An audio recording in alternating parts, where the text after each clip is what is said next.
Hello, everybody. Okay, today I wanted to talk about handling stress. I wanted to talk about stress because this is something that we face every single day. We experience stress, and it just so happens that this month is Stress Awareness Month. So, pretty cool. But I think that so often we get stressed about stress.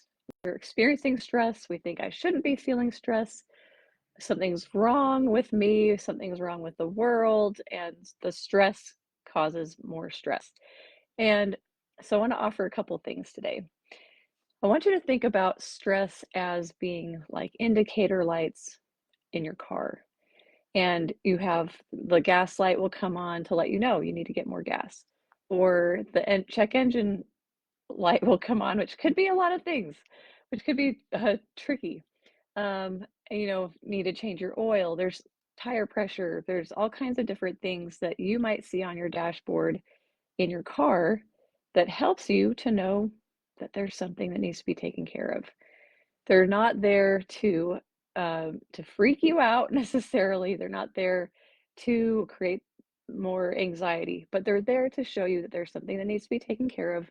And then, especially with the check engine light, you go get the codes and then you figure out, you go to the mechanic. There's a lot that goes into that. But sometimes we do have to go a little bit deeper. When we're feeling stress, it helps us to stop and think, okay, I'm feeling a lot of stress. This is not just a problem. It's an indicator that something is off. I need to work on. I need to adjust something in my life. And so it might be something as simple as taking notice of how you're taking care of your body. If you're not getting enough sleep, if you're not eating regularly and getting healthy food into your diet, that's going to affect how your body handles life. And especially when, if you're a young mom, you've got lots of kids or babies who are getting you up at night, that can be a really big challenge. Or you have a new job and it's really demanding. You have a new puppy and it wakes you up at night, or a cat that likes to hide in your closet and jump on you in the middle of the night. That happens here. um, so, taking a look at what is impacting your tolerance to challenges is what will help you to understand why you're feeling stress and what you can do about it. So, when I've noticed that I'm just really irritable, I can look at several things. I can go through my codes. What are my codes? Number one is usually sleep. If I'm not getting enough sleep, I'm not going to bed at a good time, I'm not giving myself a chance to rest, or I've overpacked my schedule and I'm just worn out, I'm more likely to be um, have a lower tolerance of stress, of I guess not of stress, but of hardship, which then creates that feeling of stress and strain. What is stress? What does it feel like? We're all going to be a little bit different. And so stress might feel like tension in your muscles.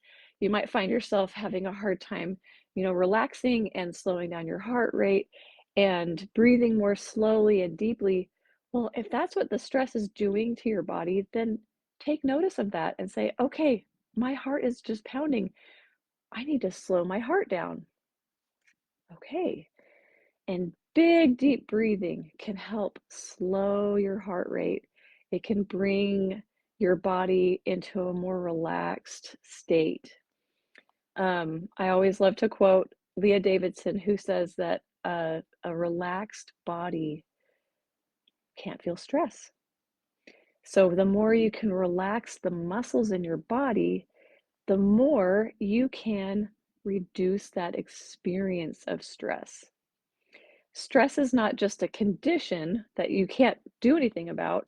It's just, a combination of what you're feeling, what you're experiencing, what your nervous system state is, if you're in fight mode or flight mode, because you've been triggered by something that feels hard, then notice it. And when you have been able to bring your body into a more calm and relaxed state, then you're going to be better able to turn back on the thinking part of the brain and analyze your situation. When you stay in the survival mode of like reacting and very emotional and um, and just not thinking, but just emotionally reacting to things. The thinking part of your brain goes offline. And especially when your body is feeling all of it. And I love to say it's so much more than your nervous system. It's your whole body responding to a trigger, to pressure, to demands on you. And and so when you can take stock of what it is that's causing the stress and the strain, then you can relax by relaxing your body first, then you can get back into the thinking part and say, okay, I'm feeling so much stress. Let me relax.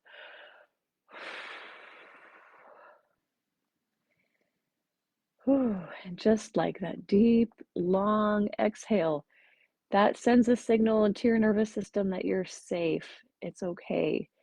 And then the trigger doesn't feel as big. And you start to reason through and say, oh, boy, I'm feeling so stressed right now because I've got 3 different things to do and within an hour, and I don't have to get from one end of town to the other in time, or I'm worried about money. What can I do? Well, I can choose to not eat out and save some money. You know, I can start to find other ways to cut back on my bills and reduce things that are non-essential.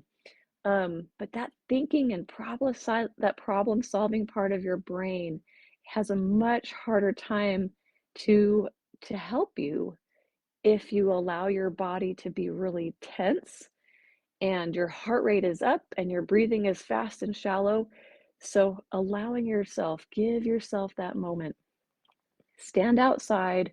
If it's a pretty day like today, it's beautiful out there. I'm looking out the window like, ah, so pretty. It's so green. The sun is shining. The sky is blue.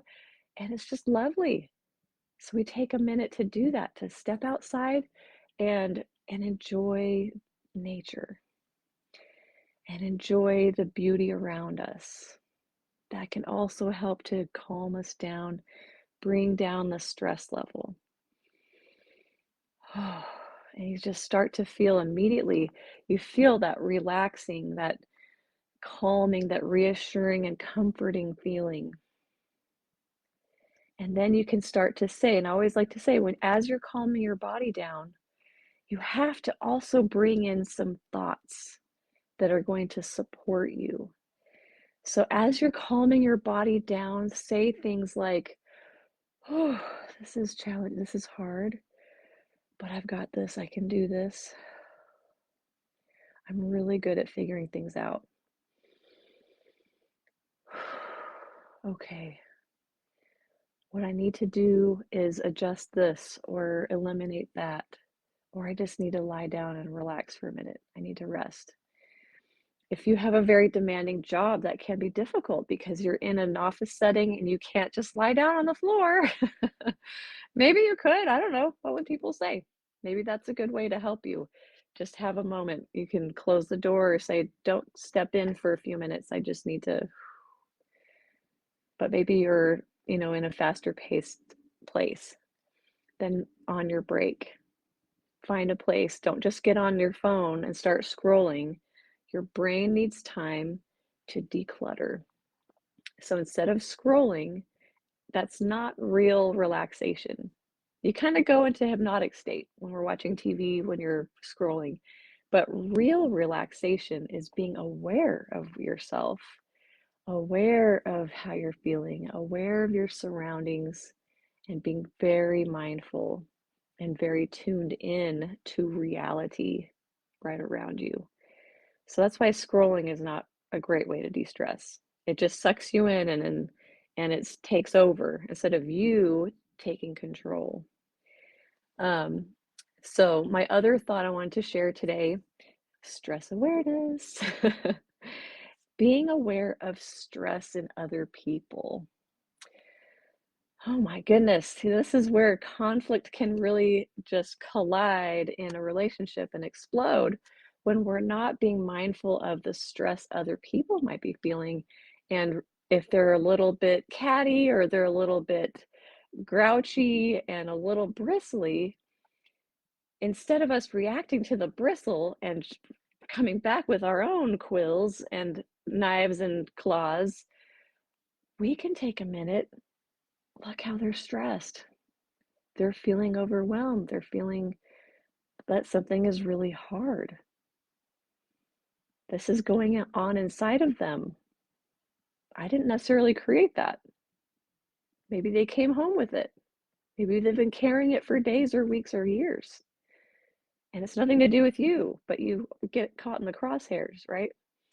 Um, so I think the greatest thing we can do for someone else who's really stressed is to not criticize or nag or maybe not even ask a ton of questions right away, but first open up your own compassion to them. Create a feeling of safety for them. You might be able to say, well, you wouldn't be so stressed if you hadn't done this and this and this, or if you had done this and this and this. We can have lots of reasons of what they did wrong, but that's not going to help them to come down and de escalate. So, thinking about your own stress reactions, how you're feeling, noticing, taking time to calm your body down, bring that feeling of stress and anxiety and tension, help it to ease.